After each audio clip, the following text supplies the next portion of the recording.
이란이 이스라엘을 향해 전면적인 군사 공격을 한 이후 이스라엘도 재보복에 나설 거라는 전망이 나오면서 중동 지역의 긴장이 고조되고 있습니다. 유엔 안보리는 긴급 회의를 열었고 주변 국가들도 확전 자제를 위해서 한 목소리로 나서고 있는데요. 향후 국제정세 등 자세한 내용 장지향 아산정책연구원 중동연구센터장과 함께 이야기 나눠보겠습니다. 안녕하십니까? 안녕하세요. 네. 자, 지금까지의 상황을 좀 보면 지난 1일 이스라엘이 시리아 주재 이란 영사관을 공격한 이후 이번에 이란이 이스라엘 본토를 또 공격했습니다. 그런데 여기에 대해서 또 이스라엘이 맞대응에 나설 거라는 외신 보도가 조금 전 저희가 리포트로 전해드린 것처럼 계속 나오고 있는데요. 그 가능성 어느 정도로 보세요? 저는 그 가능성이 그렇게 높다고 생각을 하지는 않고요. 그러니까 맞대응, 재보복을 할 수는 있겠죠. 하지만 그 규모가 그리고 방식이 어떤 시기냐에 따라서 또 그 결과는 달라질 것 같아요. 그러니까 뭐 이란이 이스라엘 본토를 쐈으니 이스라엘도 이제 이란 본토를 쏜다라는 정말 최악의 시나리오가 일어날 가능성은 저는 뭐 25% 이하. 25% 이하로 굉장히 낮다라고 보고요. 그러면 왜 지금 전시 내각에서 우리는 바로 응징을 하겠다라고 얘기를 했느냐. 생각해보면 그러니까 바로 어제, 그제 정말 처음으로 이란이 이스라엘 본토를 뭐 미사일, 순항 미사일, 뭐 탄도 미사일, 드론으로 300여 기로 공격을 했거든요. 그럴 때 이스라엘 정부로서는 우리가 먼저 공격을 해서 이제 보복을 당한 거니까 이쯤에서 참을래라고 얘기는 할 수는 없어요. 그러니까 시민들이 보고 있고, 그러니까 이스라엘 시민들도 정말 너무너무 무서웠었다라는 얘기가 이어지고 있기 때문에 전시 내각으로서는 우리도 응징을 하겠다라고 얘기를 하는 거는 굉장히 자연스러운 반응인 것 같습니다. 네, 말씀하신 대로 이번에 이란이 무려 350발의 드론과 미사일을 퍼부었다고 하는데요. 그렇다 보니까 피해가 적었다고 해도 이스라엘로서는 가만히 있을 수는 없는 상황이고, 자, 그렇다면 수위 조절을 좀 할 것 같다 이런 말씀이신데 어느 정도 어떤 방식으로 좀 공격에 나설 거라고 보세요? 그러니까 흔히 지금 이스라엘이 이란의 대리 조직인 하마스랑 이미 6개월째 전쟁을 하고 있지 않습니까? 뿐만 아니라 그러니까 이스라엘이랑 하마스랑 전쟁을 하고 있는데 바로 이제 북쪽에서는 레바논의 헤즈볼라도 거기 그러니까 이스라엘에 계속 공격을 하고 있고 시리아에 있는 친이란 민병대도 이스라엘을 향해서 공격을 하고 있기 때문에 이번에 이스라엘이 우리도 응징을 하겠다라고 했을 경우는 아마 시리아의 친이란 민병대 아니면은 뭐 레바논의 헤즈볼라 아니면 예멘의 후티 반군 정도를 공격하는 조금 저강도로 보복에 나설 가능성이 그나마 있지 이란 본토를 다시 때리는 거는 아무도 원하지 않는, 심지어는 이번 이스라엘이 그러니까 이란의 공격을 받았을 때 옆에서 열심히 도와줬던 미국, 뭐 영국, 프랑스, 요르단도 절대 원하지 않는 시나리오이기 때문에 그런 저강도의 보복전을 우선을 하고 그다음에 정말 이란이 정말 큰 타격을 주고 싶다라고 한다면 이전에 이스라엘이 했던 방식으로 그냥 조용히 그림자 전쟁처럼 그러니까 이란 내부에 요원, 뭐 모사드 요원을 보내서 그러니까 주요 인물들을 이렇게 뭐 주요 인사나 핵과학자들을 그냥 암살한다든지 그런 조용한 방식으로 보복을 할 것 같습니다. 네. 비슷한 규모로 맞대응을 할 가능성이 25% 이하라고 말씀해 주셨는데 그럼 그 25% 정도의 가능성을 한번 또 생각해 보겠습니다. 만약에 이스라엘이 이란이 같은 방식으로 같은 규모로 반격에 나선다면 5차 중동 전쟁으로 이거 커지는 거 아니냐 이런 또 우려가 나오고 있거든요. 제가 25% 너무 높게 말한 것 같아요. 더 낮추시겠어요? 20%로 하겠습니다. 네, 알겠습니다. 20%. 만약에 지금 이스라엘이 이란의 본토를 재공격을 한다면 저는 당연히 이게 5차 전쟁으로 이어질 테고 그럴 가능성은 여전히 한 25% 정도로 낮은 것이 그러니까 미국도 계속 이스라엘에게 너희와 우리가 99%를 요격하지 않았느냐. 이 정도면 너희는 승리한 거다. 뭐 공격을 받았다고 생각하지 말고 너희가 성공적으로 아주 깔끔하게 방어를 했다라고 생각을 해라 라고 계속 설득 작업에 나서고 있고요. 심지어는 이란과 또 굉장히 앙숙인, 그러니까 이란은 이스라엘이랑 가장 앙숙인데 뿐만 아니라 사우디아라비아나 UAE도 이란과 굉장히 앙숙이거든요. 이 나라들도 확전은 안 된다. 지금 이 두 나라라고 한다면 지금 한참 개혁 개방을 하고 네옴시티를 만든다고 하고 경제 실용주의가 제일 중요한 나라라서 영내 불안정은 절대로 있어서는 안 되기 때문에 지금 거의 이스라엘 한 나라 빼놓고는 다들 확전은 안 된다라고 하고 있기 때문에 이스라엘도 그렇게 막 독단적으로 무모하게 뭐 이란 본토를 공격할 가능성은 꽤 낮아 보입니다. 이스라엘과 이란이 예전부터 그렇게 사이가 안 좋진 않았다고 알고 있거든요. 왜 이렇게 사이가 언제부터 안 좋아진 건지 좀 짧게 설명해 주실 수 있을까요? 그러니까 지금 이란의 정식 국호는 이란 이슬람 공화국입니다. 예. 즉 신정 체제라고도 말을 하는데요. 지금 지배층이 성직자들이죠. 이렇게 이란이 이슬람 공화국이 된 것이 1979년에 이란 이슬람 혁명을 통해서이고 이란 이슬람 혁명이 성공을 한 다음에 이제 이란의 공식적인 레토릭 구호가 미국 반대, 이스라엘 반대입니다.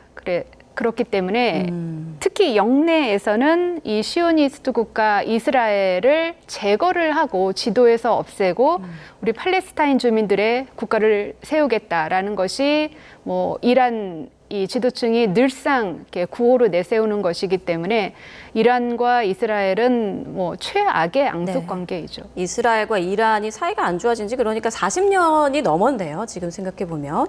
자, 아까 그 아이언돔 말씀을 해 주셨어요. 이스라엘 방공 시스템인데 이번에 99%를 요격했다 이런 얘기가 나오면서 아이언돔에 대한 관심이 다시 높아지고 있거든요. 근데 이 아이언돔 운영에 하루 한 우리 돈으로 2조 원씩이나 든다고 하더라고요. 맞습니다. 맞습니까?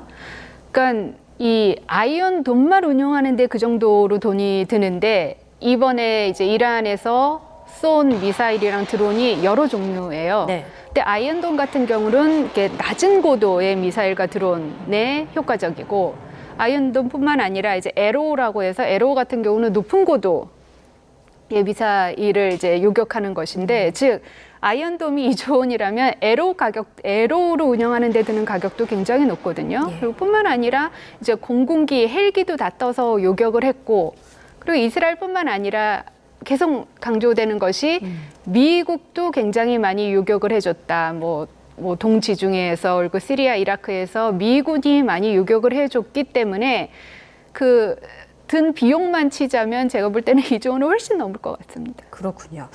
근데 미국이 이란의 공습을 알고 있었다 이런 얘기도 나오던데 이건 어떤 내용인가요?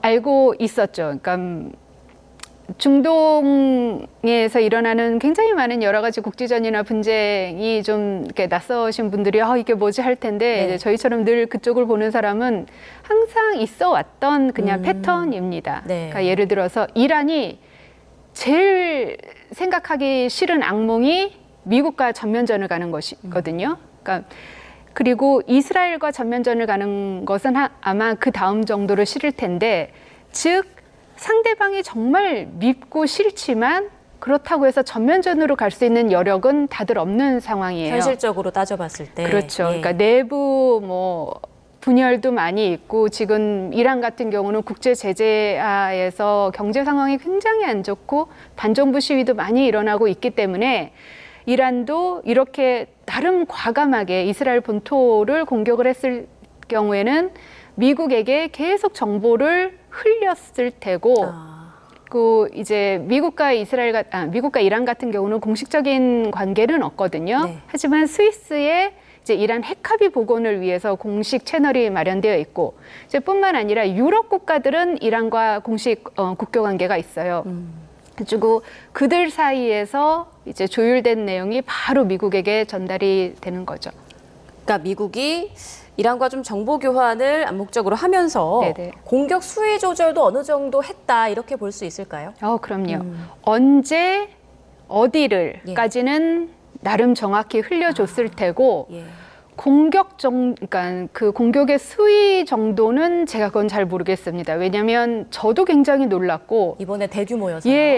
그러니까 이스라엘에 살고 있는 시민들은 진짜 하늘이 불바다가 됐다라고 할 정도로 정신없이 그러니까 300여 기의 미사일 드론을 쏘았으니 규모는 몰라도 언제 어디쯤은 알려줬을 것 같습니다. 예를 들어서 이번에 이란이 이스라엘의 공군기지를 집중적으로 타격을 했는데 바로 그 공군기지에서 4월 1일에 시리아에 있는 이란 영사관을 폭격을 했거든요. 네. 그러니까 굉장히 상징적으로 그곳을 집중 공격을 했습니다. 네, 이렇게 미국이 뒤에서 어떤 수위 조절을 한 것뿐만 아니라 지금 드러난 것으로 봐도 토니 블링컨 미 국무장관이 이제 중동의 외교장관이랑 통화를 하는 등 확전 막기 위해서 안간힘을 쓰고 있는 그런 모습들이 좀 보이거든요. 네. 미국이 이렇게 필사적으로 확전을 막고 있는 이유는 뭐라고 보세요? 제일 크게는 벌써 지금 세계에 2개의 전쟁이 치러지고 있지 않습니까? 그렇죠. 예, 그리고 이제 우크라이나 전도 생각보다 굉장히 장기전이 되어 가고 있고 이스라엘 하마스 전쟁 또한 지금 벌써 6개월이 지났단 말이에요. 네. 그런데 무슨 협상 과정은 지금 완전 이렇게 뭐 교착 상태에 빠져 있고 이런 상황에서 이란과 이스라엘의 전면전까지는 이제 국제사회가 이걸 어떻게 감당해낼 여력이 없기 때문에 뭐 G7도 유엔 안보리도 지금 확전 방지에 열심히 나선 것 같습니다. 미국으로서도 여러모로 부담스럽다 그렇죠. 이런 거군요. 예. 자, 일각에서는 네타냐후 이스라엘 총리가 이번 이란 공습을 좀 정치적으로 이용할 수 있다라는 분석도 나오던데요. 어떻게 보십니까? 그러겠죠. 제가 네타냐후 총리라도 이용할 것 같아요. 지금 네타냐후 총리의 상황이 어떠냐면 네. 우선 이 현직 총리로서 지금 3가지 비리 혐의에 기소가 된 상태인데다가 또 작년 10월 7일에 있었던 하마스의 기습 공격을 전혀 막지를 못했고 예측도 못했었던 이런 책임론에 휩싸여 있는데 지금이라도 장장 전쟁이 끝나면 예. 사람들이 이스라엘 총리인 네타냐후에게 엄중한 책임을 물을 텐데 지금이 전쟁 중이니까 이게 조금씩 그냥 연기가 되는 거거든요. 예. 그러니까 네타냐후 총리는 나도 내가 아닙니다. 네타냐후 총리는 아직까지 잘못을 인정을 안 했다라고 해요. 그래서 더 인기가 없는데 네타냐후 총리가 분열을 안 된다. 지금 전쟁에 집중하자라고 얘기를 하면서 자기의 이런 정치적인 위기를 좀 회피해 가고 있는데 만약에 이스라엘의 최고의 적이자 하마스를 집중적으로 지원하고 있는 이란이 우리를 이렇게 공격을 했다. 이거는 정말 이스라엘 시민들이요 똘똘 뭉쳐서 우리가 여기에 함께 이겨나가자라고 구호를 외칠 수 있는 절호의 찬스임에는 분명한 것 같습니다. 네, 하마스 얘기가 나온 김에 조금 더 자세히 볼게요. 이스라엘이 하마스 휴전안을 거부하면서 가자지구 총력전을 예고한 그런 상황이지 않습니까? 앞으로 이스라엘과 하마스전은 어떻게 좀 진행될 거로 예상하세요? 지금 이제 그 협상 과정이 한 달째 교착 상태인데요. 예. 이스라엘이 내세우는 것은 휴전은 안 되고 한 6주간 잠시 교전 중단. 그럴 때 우리의 인질과 너희의 수감자를 맞교환하자라고 하는 것이 이스라엘이 내세우는 것이고 하마스는 안 된다. 완전 휴전 그리고 이스라엘군은 당장 가자지구를 떠나라. 그리고 우리로 하여금 이 가자지구 북부 지금 이스라엘군이 점령하고 있는 곳에 들어갈 수 있게 해달라. 즉 하마스는 이제 재무장을 하려고 하는 계산인 것 같은데요. 네. 그러니까 너무 양측이 팽팽하기 때문에 지금 제일 중요한 인질이 돌아오지 못하고 있는 상황인데 이러다 보니 이제 미국으로서는 기존의 입장과 좀 바꿔서 기존에는 전폭적으로 이스라엘을 지지를 했다면 지금은 이스라엘더러 휴전해라. 그리고 가자지구 인도주의 지원 빨리 해라. 마지막은 제일 중요한 것인데 이스라엘과 팔레스타인이 평화롭게 공존하도록 팔레스타인 국가 설립을 인정을 해라로 이제 네타냐후 총리를 압박을 하고 있어서 네. 지금 세 플레이어가 서로 다른 계산을 하고 있는 상태인데 그래도 저희가 이제 관전 포인트로 볼 만한 것이 미국 정부 바이든 정부에서 이스라엘에게 9월에 조기 총선을 해라. 너희 리더십을 바뀌지 않으면 이 이스라엘 하마스 전쟁이 어떻게 돌파구를 찾을 수가 없다라고 예. 하고 있어서 9월 총선이 어떻게 되는지 한번 봐야 되고요. 예. 그리고 이제 네타냐후 같은 경우는 미국의 11월 대선까지 좀 어떻게 자기의 정치적 목숨을 좀 늘려볼까 하고 있는 중인 것 같습니다. 이스라엘 총선과 미국 대선이 네네. 하나의 큰 변수가 될 수 있다라는 네네. 말씀이시군요. 자, 이스라엘 총리와 바이든 대통령 하마스 전쟁 이후에 좀 충돌을 많이 빚고 있는데 이 둘의 관계는 앞으로 좀 어떻게 될까요? 계속 갈등을 이어갈까요? 봉합을 좀 할까요? 지금으로서는 당분간은 봉합이 될 것 같아요. 네. 왜냐하면 지금 계속 얘기가 나오지만 미국의 전폭적인 지지 없이는 이란발 그 300여 기 드론과 미사일을 다 요격할 수는 없었거든요. 네. 그래서 네타냐후 총리뿐만 아니라 그러니까 이스라엘 전시 내각, 이스라엘 시민이 미국에게 굉장히 감사해야 하고 있을 것입니다. 그런데 감사해야 한다라는 것은 바이든 정부에게는 또다시 이제 협상 과정에서 자기네들의 지렛대가 더 세지는 거거든요. 그래서 바이든 정부는 아마 이 짧은 봉합 과정을 통해서 다시 한번 네타냐후 총리에게 빨리 휴전해라. 그리고 가자지구 인도주의 지원을 적극 활성화해라. 그런 다음에 빨리 팔레스타인 독립국가 인정하고 평화와 공존의 길을 찾아라고 하면서 네. 압박을 더 세게 할 것 같으니 관계는 다시 또 안 좋아질 것 같습니다. 자, 많은 분들이 가장 궁금해하는 게 이번 이스라엘 이란의 충돌이 우리나라에는 어떤 영향을 미칠 것인가 하는 부분이거든요. 경제적인 측면을 먼저 봤을 때 좀 어떻게 예상하세요? 경제적으로는 어쨌든 우리나라는 수출에 크게 의존하고 있는 나라이기 때문에 뿐만 아니라 또 우리가 에너지 의존도가 굉장히 높은 그렇죠. 나라여서 그러니까 지금 전쟁이 일어나고 있는 호르무즈 해협이 전 세계 물동량의 30% 가까이가 오가는 곳이거든요. 맞습니다. 그래서 이렇게 외부에서 불안정한 사건, 사고, 분쟁이 일어나면 우리는 경제적으로 큰 타격을 입는 것은 너무 당연하고 예. 여기에 더해서 저는 그러니까 이 외교적, 군사적으로도 만약에 호르무즈 해협에서 불안정이 일어나면 또다시 미국이 우리에게도 동맹국으로서 안전하고 자유로운 홍해의 항해 안전을 위한 이 작전에 같이 참여하자라고 또 압박을 할 것 같습니다. 네, 알겠습니다. 이란과 이스라엘 충돌 사태에 대해서 좀 짚어봤습니다. 지금까지 장지향 아산정책연구원 중동연구센터장이었습니다. 고맙습니다. 감사합니다.